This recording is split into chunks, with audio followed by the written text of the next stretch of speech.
Voilà. Et du coup, j'enchaîne. Bon, c'est pas très long. Je vous fais un tout petit retour sur Android Makers.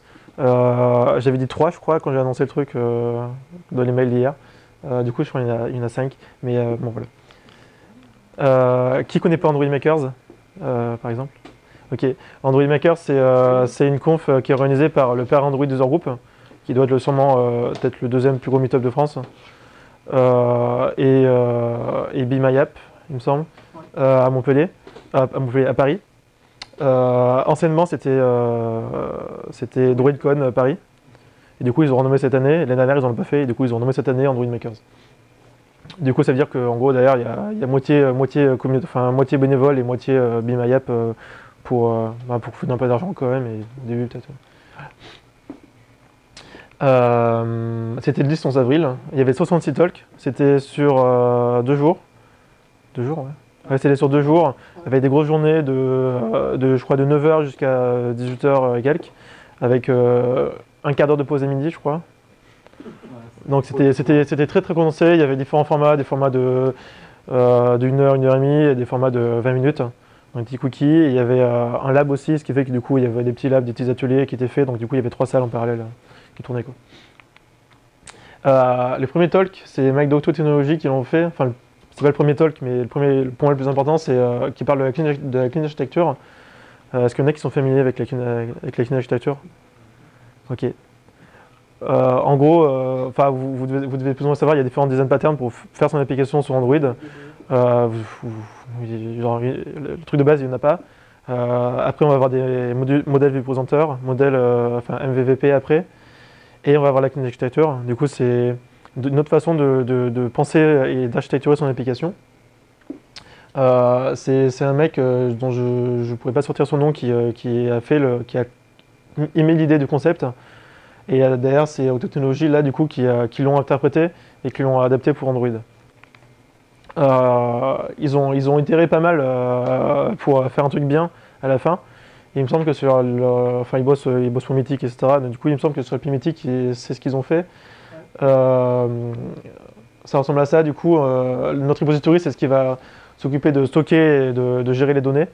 On peut voir ça comme un repository. Enfin, je sais pas si vous êtes familier avec le repository, mais du coup, ça va stocker, ça va faire les appels réseau, ça va gérer le cache, par exemple. On va avoir l'interacteur qui va interagir entre le repository et qui va avoir une partie de la Visual Studio, il me semble.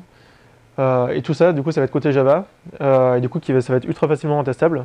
Et le reste, ça va être côté Android. Du coup, on va avoir le présenteur qui va interagir avec les vues, et les vues qui vont être dans des activités et des frameworks. Et pour faire le cycle complet, du coup, on va avoir un contrôleur qui va je sais plus comment ils l'ont expliqué. Le contrôle de quoi? J'ai oublié, faudrait voir le truc, mais du coup, je vous invite à y retourner. Du coup, ça vous donnera une bonne excuse. Du coup, les contrôleurs qui va rediriger les events, je crois que c'est les actions utilisateurs, par exemple, les clics, etc. Qui ont besoin peut-être envie d'avoir un contrôleur qui va dire cette action-là, je veux qu'elle soit renvoyée à l'interacteur ou pas, par exemple. L'interacteur, en fait, il sert juste à changer le thread courant de. Par exemple, le contrôleur va se faire, l'activity va se faire dans le thread, et l'interacteur va juste dire maintenant passe dans un thread différent pour échanger tes données avec le repository, le présenteur, tout ça. C'est juste ça l'interacteur. Je suis pas sûr qu'il y ait ce niveau-là. En tout cas. Ok, c'est pas vraiment lié à Viper exactement. C'est vraiment leur propre implémentation de la clean architecture. Ouais. Il y a une slide après? Non. Ok. À titre d'exemple, du coup, eux, ce qu'ils font pour les tests, parce que du coup, c'est vraiment, ils ont bossé les tests dès qu'ils ont commencé à faire l'architecture. Du coup, tout est testable. Du coup, il y a des JUnit pour la partie Java. Le reste, du coup, il y a des tests qui sont assez super facilement à faire. Ils vont pas tester du coup l'activité et le fragment, genre afficher, du coup, ils ont des listeners qui vont dire, affiche-moi tel texte. Ils vont pas vérifier que la TextView elle affiche du texte, parce qu'ils disent, ils ont raison beaucoup de dire que la TextView elle est testée par Google et Android depuis X années. Pas de raison qu'elle affiche pas du texte, quoi. Et du coup, il faut juste vérifier que la vue et le présenteur, quand on demande d'avoir du texte, j'ai bien ce résultat-là, et après la vue derrière elle se débrouille, quoi. Les 2 talks d'après, du coup, c'est un peu d'automatisation. Est-ce qu'il y en a qui connaissent Fastlane? Ok, Fastlane, c'est un développeur indépendant qui a mis ça au point. Je je connais pas les noms des gens, donc du coup, ne me demandez pas. C'est un développeur indépendant qui a mis ça au point, qui a été racheté par Fabric. Donc Fabric qui a été racheté par Twitter à la base. Et Fabric, du coup, qui maintenant a été racheté par Google. Du coup, Fastlane, c'est la partie Google. Ok. Ouais, ça... ouais, voilà. Du coup, le mec, pour le coup, il a bien voyagé entre les entreprises. Ça va être marrant. C'est un projet qui est open source, qui va permettre de faire de l'automatisation de CI sur les projets mobiles. Donc, en grande, beaucoup iOS et un petit peu Android. Mais normalement, on arrive à trouver tout ce qu'on veut. Ça va vous permettre d'automatiser la prise de capture d'écran de votre application. Du coup, avec Espresso, du coup, vous allez parcourir votre application, demander à Fastlane de prendre des captures d'écran. Lui, il va les mettre de côté. Vous allez pouvoir changer toutes les langues de manière automatique et reprendre les captures d'écran. Et après, vous avez une partie qui va permettre de tout pousser sur le Play Store dans toutes les langues différentes et pour appuyer sur le bouton Release et mettre votre APK et c'est fini, quoi. Par exemple, je sais que c'est comme ça de galère. Moi, du coup, mon appli perso, du coup, je le fais à la main et je l'ai fait en 2-3 langues et je ne mets pas à jour mes captures d'écran. Enfin, voilà, c'est très très chiant. Et du coup, avec Fastlane, c'est un truc open source, vous pouvez le lancer en local ou sur une CI avec Jenkins ou autre, il n'y a pas de souci, quoi. Deuxième talk, pour moi, c'est vraiment super important. C'est ajouter un peu de linter vraiment ultra précis sur votre projet, qui va vous dire, ben, là, la syntaxe, c'est pas la syntaxe que votre équipe a dit, genre, ben, après la collade, il y a un saut à la ligne, ou après la parenthèse, il y a un saut à la ligne, etc., qui permettent de faire ça. Il présente différentes technologies et différents projets qui existent.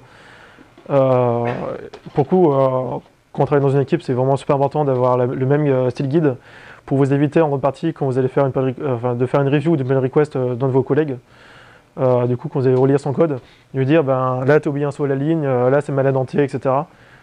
C'est gagner du temps sur ça. Il faut dire, ben, en fait, avant de pousser, vous allez lancer ça et du coup, ça va vous dire ben, tout ce qui ne va pas et avant de pousser et avant de faire la review, au moment où vous êtes clean, quoi. Il y a ça. La deuxième partie, c'est que du coup, vous allez avoir un peu de vérification de code en profondeur qui va vous dire ben, tel objet, là, il peut être nul. Est-ce que tu as bien vérifié, etc. Donc, du coup, tout ce qui est vérification syntaxique et je ne sais plus le terme d'ailleurs. Voilà. Du coup, c'est vraiment intéressant. Et pour le coup, il y a beaucoup d'exemples. Il y en a qui sont vraiment super simples à mettre en place. Ça prend, j'ai envie de dire, une demi-heure, 1 heure max à mettre en place. Le temps de former les collègues, etc. Enfin, c'est vraiment super cool, quoi. Un dernier talk, c'est un mec de New York Times. Du coup, New York Times, il y a 2 ans ou 3 ans, ils ont fait une rubrique qui s'appelle Store, qui vise en fait à éviter tout le code que vous copiez d'un projet à l'autre pour communiquer avec le réseau, pour gérer votre cache, pour gérer le stockage de vos données, pour dire ben, là je veux récupérer mes données du cache et pas en ligne, et d'éviter d'avoir le code dupliqué entre tous vos projets, etc. Du coup, ils ont créé Store. Ça centralise en fait ça, du coup tout ce qui est gestion des données en fait. Du coup ça va vous permettre de communiquer avec directement le serveur, de mettre ça dans un cache mémoire ou dans un cache disque. Ça c'est vous qui allez choisir et après vous allez pouvoir dire ben, moi j'ai récupéré mes données, je ne sais pas d'où elles viennent, du coup lui il va récupérer du network, il va les cacher, ou je vais récupérer mes données fraîches, du coup il va bypasser le cache pour les récupérer directement en ligne. Il va s'occuper du coup du parsing et c'est à vous d'aller mettre votre propre parseur, donc soit JSON, soit les autres, j'ai oublié les noms. Voilà, il y a beaucoup d'options et en fait, pour moi, je sais pas si vous étiez au talk de aussi Web App, c'est un peu, dans l'idée, c'est un peu le même principe, sauf que du coup, c'est tout automatisé et vous n'avez pas à vous faire chier à gérer ça, quoi. Du coup, par exemple pour le cache, je vous fais mettre des memory policy pour dire ben, je veux que mon cache il fasse pas plus de 200 MO et du coup lui il va gérer son cache tout seul. Enfin, il y a plein de choses comme ça et ça vous évite plein de boilerplate à chaque fois dans chaque projet. Ou il faut mettre retrofit avec dessus, il n'y a pas de souci non plus. Enfin voilà. Je pense que c'est une bonne couche au-dessus de retrofit qui va permettre de bien simplifier votre code, quoi. Il l'utilise en prod sur New York Times. Enfin, je pense que c'est un bon argument aussi. Tiens, il y a un smile qui marche pas. C'est sympa. Il y a un dernier talk, c'est le dernier talk de Chet Hayes, du coup, qui est un des pères fondateurs un des gros développeurs de base d'Android, qui nous parle de business technology of business technology, un truc du style. Vous regardez le talk genre à 17h30 avant de partir parce que vous en avez marre de bosser, j'en sais rien, vous prenez une pause. C'est super fun. C'est vraiment en mode de délire. À la base, en fait, Chet Hayes, c'est aussi un comique. Et du coup, là, du coup, le talk, c'est un peu ça. Et c'est vraiment très marrant, quoi. Ça peut aussi donner beaucoup d'idées pour faire des prêts, pour égayer un peu les prêts, donner un peu de réactivité, etc. Sur de déstructurer les prêts. Je sais pas, genre le sommaire, il a mis ou des slides. Et du coup, dans le sommaire, il avait déjà des étapes dont il avait déjà parlé, par exemple. Donc voilà. C'est un petit talk pour regarder quoi. Je vous envoie les liens des slides, enfin tout le dossier des slides demain, en même temps que les vidéos qui sont sur YouTube. Du coup, il y a les liens de chaque vidéo en description sur le slide. Voilà, du coup, toutes les vidéos d'Henri Maker sont disponibles sur YouTube en open source, enfin pas en open source, mais sont disponibles sur YouTube, sous licence YouTube du coup, depuis 2 semaines, donc voilà, c'est cool. Il y a d'autres press, il y a des press de Kotlin, il y a des press d'Android Auto, etc. Donc c'est vraiment super cool. À titre d'info, du coup, nous on avait des remises pour Android Maker cette année. J'avais mis ça sur Slack si vous y étiez. Il y a sûrement l'année prochaine, on aura des remises aussi.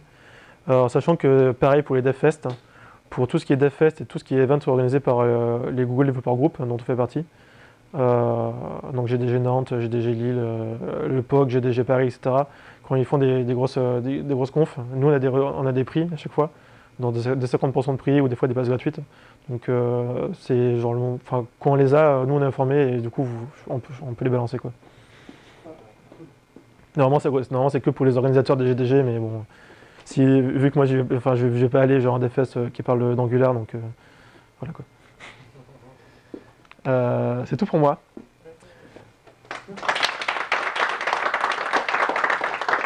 Je vous remercie d'être venu, en tout cas, c'était cool.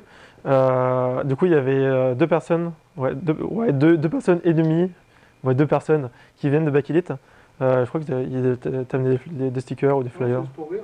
Ok, voilà. Oui, il y a des stickers. Non, c'est pas des stickers, c'est des petits. On a des choses, on a des petits pins.